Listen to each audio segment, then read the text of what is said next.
Support for Another Round comes from Squarespace. Start building your own website today at squarespace.com. Enter offer code Another Round at checkout and get 10% off. Squarespace. Build it beautiful. Hi, everyone. I'm Heben. I'm Tracy. And welcome to Another Round with Heben and Tracy. All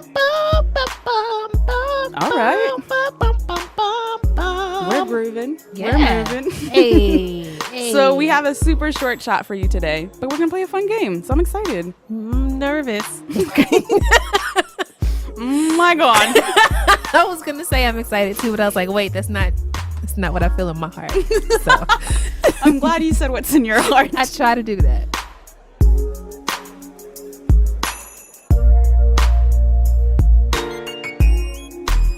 So I was looking at the BuzzFeed comics Twitter, because I love comics, duh.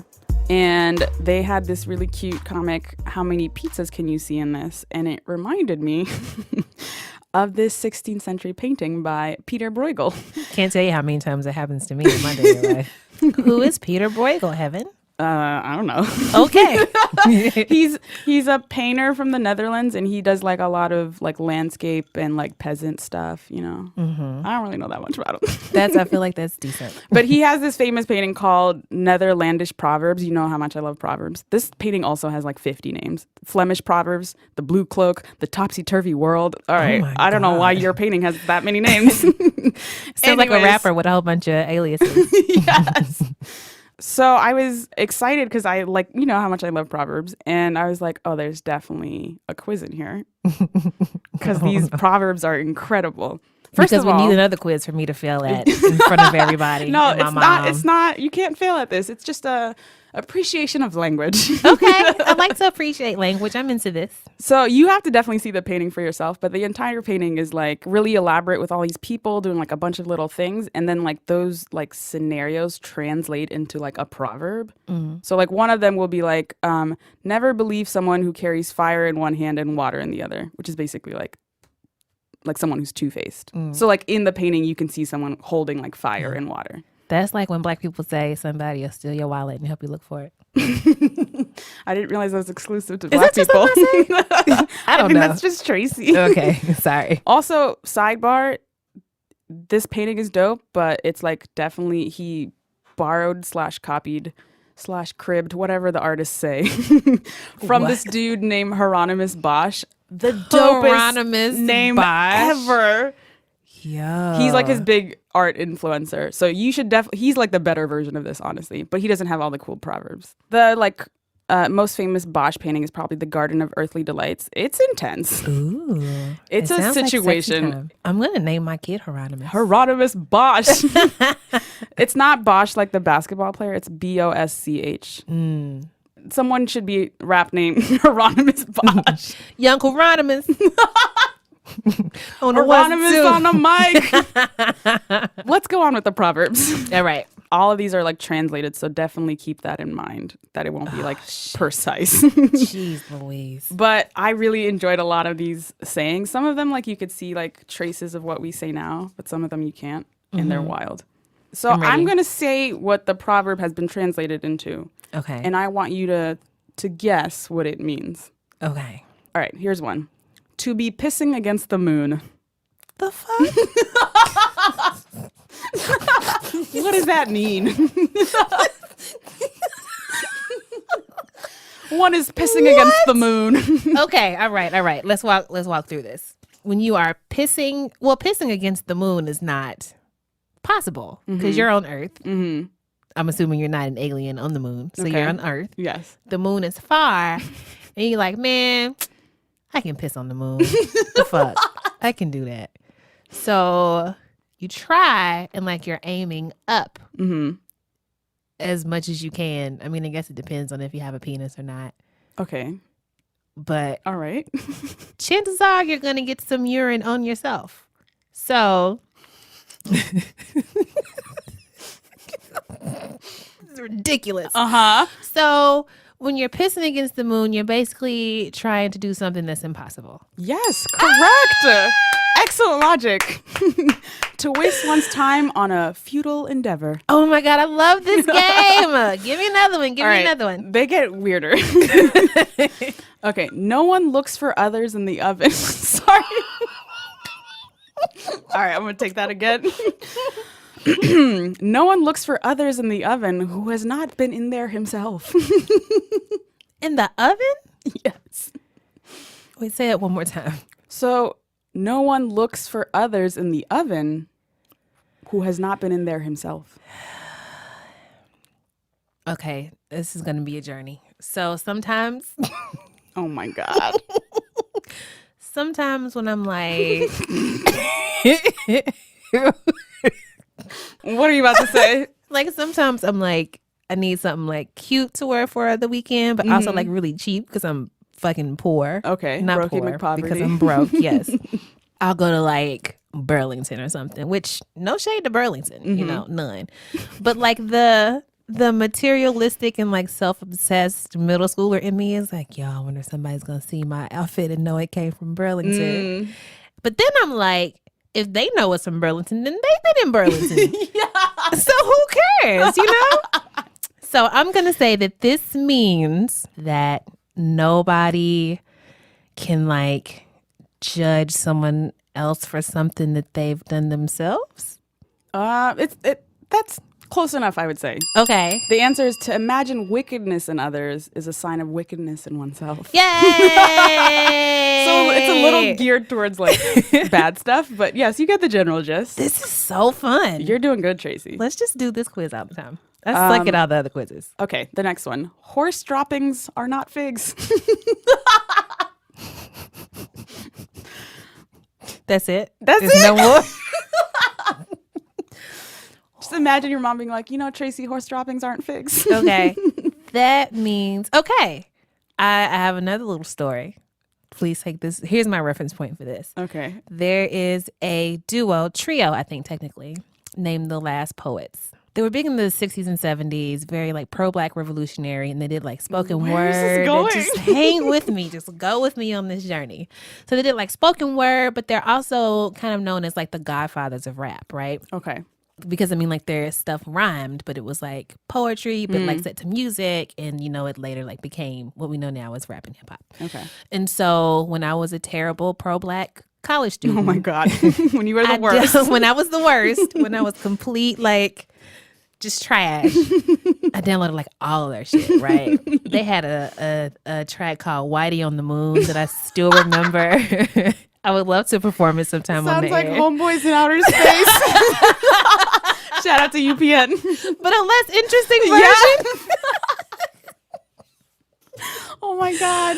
Oh my goodness. So they also had a song called "Don't Give Me Broccoli and Tell Me It's Greens," right? Okay.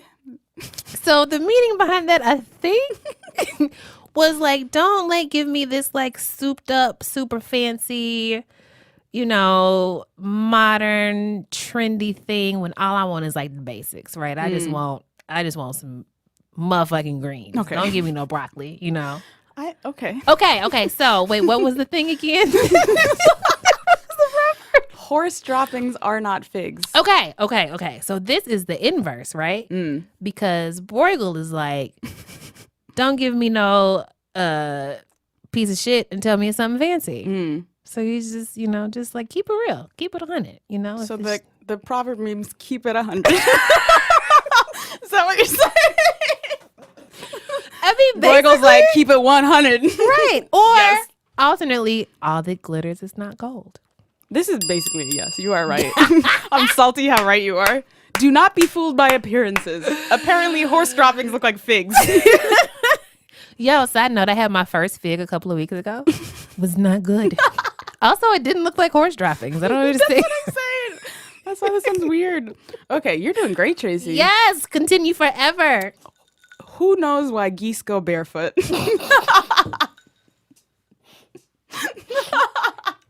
I almost choked on my bourbon. What? Who knows why geese go barefoot? That's the proverb. So back when I was a Buddhist for a month. What? I studied Buddhism for like a solid For a 6 month. months. Okay. Oh, 6 months. No, I lied to you. I just told you a lie. Okay. It was legitimately like a month. Okay. I read most of my Buddhism for Dummies book. Okay. I suggest it. I recommend it. Okay. I learned a lot. The book or Buddhism? Both. I was talking about the book, but also Buddhism. Okay. So there was like this section there about, what's the meaning of life? Why are we here? Why do we exist? And the answer was, I don't know. Who cares? I feel like Buddhists would wildly disagree with what you just said. So from what I remember, they were just like, you know what? Who can know? Who can know? Why would we spend all of our time fixated on like this question and this answer? We're here. Just fucking deal with it. Make your life great. Who knows why we're here? We're here because we're here. Also, I would equate this to why do men have nipples? Because people have nipples. They don't have to do anything. There doesn't have to be like a purpose or a meaning. So okay, I lost the nipple train, but okay. It's okay. I'm gonna circle back around and get you back. So who knows why geese are barefoot? Dude, who cares? Who knows? They just are. That's just how it is. That's pretty much right. Oh my God! There is a reason for everything, though it may not be obvious. Can we only do this quiz from now on, please? Okay, they get a little weirder. Weirder than barefoot geese? Are you kidding me? The expression is to see bears dancing. What does that mean? You drunk? You want some narcotics and they're potent. Is that your guess? No, to see bears dancing. Honestly, this one was the most enigmatic to me. I don't have an anecdote for this one. To see bears dancing means to see, the good in life. Bears are like... Sorry. Bears dancing is the good in life? Yeah. I mean, like, okay, obviously bears are big and scary and they'll like kill you and eat your kids. But sometimes, they just like you and me. They just dance. They just want to have a good time. There's good and even ferocious ferocious man eaters. That was a nice guess. It means to be starving. What? I don't know. That is insane. So there's a little bear dancing situation in this painting. I'm like, how does that translate to I'm be hungry? Starving? So when you're hungry, you're like, man, I'm seeing bears dance right now. Yeah, I guess it's like a version of I could eat a horse. But that makes sense. Anyways. Dang, there's another bear one. Oh, no. Wild bears prefer each other's company. First of all, I don't think that's true. I feel like a wild bear would prefer the company of something that it could kill and eat easily. You're probably right. I am not familiar with bear habits. Wild bears prefer each other's company. Birds of a feather flock together. Peers get along better Bam! with each other than with outsiders. Look at Tracy winning. I did not make this hard enough. Yay. All right, the last one. To tie a flaxen beard to the face of Christ. Also, a lot of these have very religious moral overtones, if you didn't gather. To tie a flaxen beard to the face of Christ. What does flaxen mean? Resembling flax in pale, soft, strawy color. Well, everybody knows Jesus was black. So if he had a beard, was it flaxen? It was not flaxen. It wasn't pale, nor soft, nor strawy in color. This one confuses me. I know this is not what it means, but I'm going to say that to tie a flaxen beard to the face of Christ means to whitewash history and make the savior and creator of humanity in the image of white people so that they could make it easier to conquer and colonize the entire world. You are low-key not wrong. That's certainly not how Bruegel would articulate it, but it's to hide deceit under a veneer of Christian piety. That's what white people did all of history. That's what they still doing today, right now. So shout out to Bruegel for being low-key woke. Bruegel! Yay! Shout out to me for not horribly failing the quiz that for was once in my Tracy. life. Thank you. This was a lot of fun. Shout out to Netherlandish proverbs. Yes. And shout out to Hieronymus Bosch. Hieronymus! My new rap name. Young Hieronymus.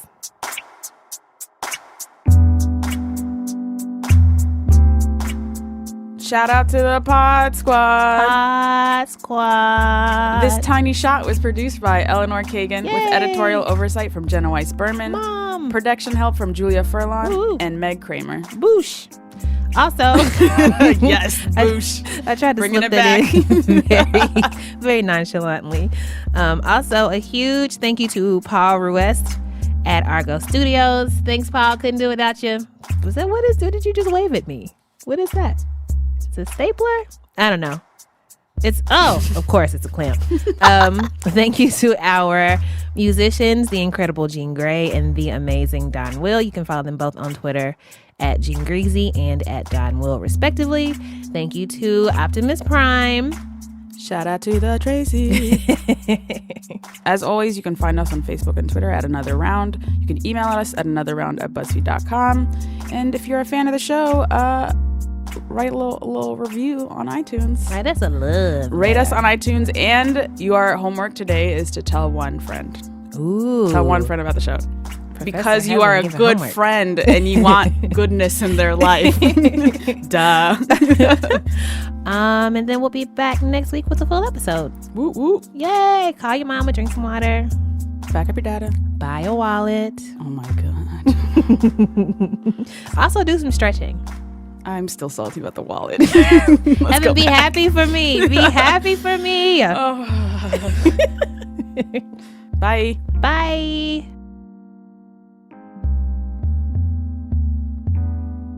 Hieronymus. Come on, Hieronymus. Come on, Hieronymus. Do you know who Chris Bosh is? Oh The my basketball God. player?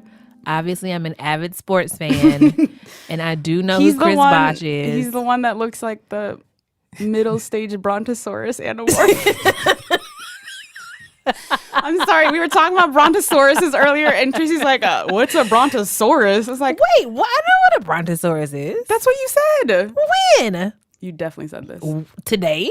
Not today. Anyways, what a doesn't matter. brontosaurus We're veering. We Actually, should the have name is Allosaurus. Brontosauruses are not